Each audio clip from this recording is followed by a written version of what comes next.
खराब रही अतीक अहमद की। अतीक अहमद का वो घर जो उसने अपने लिए बनाया था, उसमें ऐशगाह थी, सारे सामान थे, हर तरह से उसका राज चलता था उस वक्त। लेकिन जब कानून का राज चला, जब योगी का हंटर चला, तो अब माफिया का सफाया हो रहा है। माफिया को उत्तर प्रदेश में आने में डर लगता है। माफिया के कदम प्रयागराज की तरफ बढ़ रहे हैं तो दिल की धड़कन बढ़ रही है। लेकिन ये वो योगी की कानून व्यवस्था जिसको जब अब सामना करना पड़ रहा है अतीक अहमद को, तो फिर उसकी सांस फूल रही है।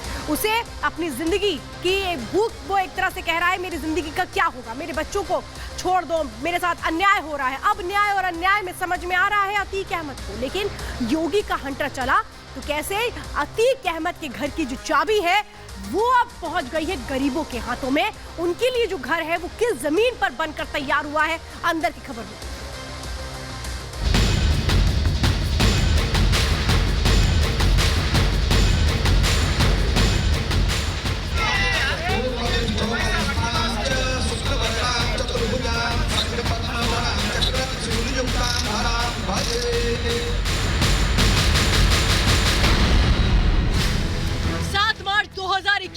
अतिक्रमण पर बुलडोजर।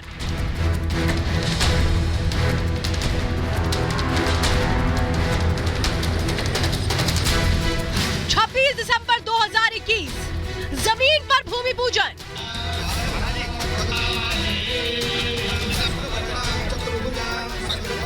अप्रैल 2023 गरीबों के लिए बन रहे घर।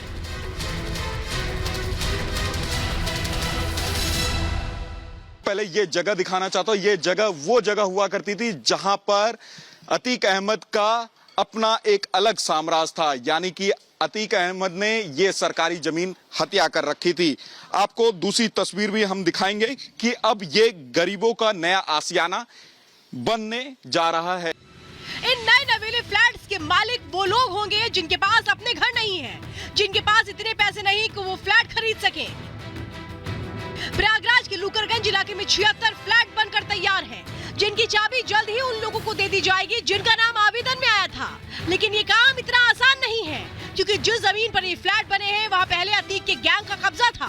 7 मार्च 2021 को पहले इसे अतीक गैंग के चंगुल से खाली कराया गया। इस जमीन का मामला क्या है ये आपको बताते हैं। ये जमीन प्रयागराज के लूकरगंज इलाके में है। इस भूमि पर अतीक गैंग ने कब्जा कर रखा था। यहाँ अतीक ने अस्थायी तौर पर घोड़े का अस्तबल बनवा रखा था। बुलडोजर कार्रवाई में 4000 वर्ग मीटर जमीन खाली करवाई गई थी। कहा जाता है कि अतीक के परिवार को ये जमीन पहले लीज पर दी गई थी, लेकिन इसकी मियाद खत्म होने के बाद भी माफिया के परिवार ने इस पर कब्जा जमा कर रखा था। लेकिन योगी राज में उसकी ज्यादा चल नहीं सकी। मार्च 2021 में बुलडोजर चलाकर अवैध कब्जे को तोड़ दिया गया। इसके बाद ये फैसला लिया गया कि यहाँ गरीबों के लिए घर बनेंगे। दिसंबर 2021 में भूमि पूजन करने खुद योगी आदित्यनाथ पहुंचे थे। आधुनिक सुविधाओं वाले ये घर अब लगभग तैयार हैं। 76 फ्लैट बनाए गए हैं। हर बिल्डिंग 4 मंजिला है। ये पूरी तरह से ग्रीन बिल्डिंग है। यहाँ सोलर लाइट्स हैं। इसमें पार्किंग, कम्युनिटी सेंटर भी है। ये घर प्रधानमंत्री आवास योजना के तहत है। यहाँ पर पीएम आवास के तहत कई घर बनने जा रहे हैं और लगातार तैयारियां जारी हैं। मजदूर काम कर रहे हैं। यहाँ पहले कार्यालय हुआ करता था सर अतीक जी का। करीब 2022 में इसको तोड़ा गया, ये प्रोजेक्ट चालू किया गया। अब इस पे गरीबों का आशियाना बनाया जा रहा है, जो कि कुछ ही समय में ये अलर्ट हो जाएगा। गुनाह किया है तो गुनाहों का हिसाब भी होगा। अतीक को फिलहाल उमेश पाल हत्याकांड में आरोपी बनाया गया है। उसे साबरमती जेल से प्रयागराज आना पड़ रहा है। यूपी सरकार ने साफ कर दिया कि उत्तर प्रदेश में अपराधी बचेंगे नहीं। अपराध पर जीरो टॉलरेंस की नीति के तहत काम करेंगे। अतीक हो या दूसरा कोई माफिया सरगना हो, आज उत्तर प्रदेश में एक भी ऑर्गेनाइज्ड क्रिमिनल सक्रिय नहीं है। सभी संगठित माफिया गिरोहों को हमने ध्वस्त किया है। कड़ी से कड़ी सजा कानून के शिकंजे में ला करके दिलाई जाएगी और कोई भी अपराधी कितना भी बड़ा हो, कितना भी उसके पास ताकत हो, लेकिन उसकी सारी ताकत कानून के सामने बौनी पड़ जाएगी और कानून के हिसाब से सजा दिलाएंगे, कठोर सजा दिलाएंगे। इस बीच अतीक और उसके गैंग पर मुश्किलें बढ़ती जा रही हैं। उनका कच्चा चिट्ठा जैसे जैसे खुला वैसे वैसे कार्रवाई हो रही है। अतीक, उसके बेटे अली समेत 13 लोगों पर नई FIR दर्ज हुई है। इसमें असाद कालिया और असलम मंत्री का नाम शामिल है। असलम मंत्री अतीक का चचेरा भाई है।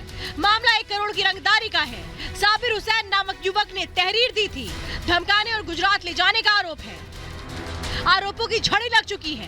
एक के बाद एक पीड़ित सामने आ रहे हैं। वो लोग सामने आ रहे हैं जिन्हें दशकों तक अतीक और उसकी गैंग का आतंक झेलना पड़ा था। योगी राज में जनता को उम्मीद है कि माफिया और दहशतगर्दी करने वाले मिट्टी में मिला दिए जाएंगे, क्योंकि सीएम योगी ने ये प्रण ले रखा है। इस माफिया को मिट्टी में मिला देंगे, सरकार देंगे। Bureau report, Republic Bharat.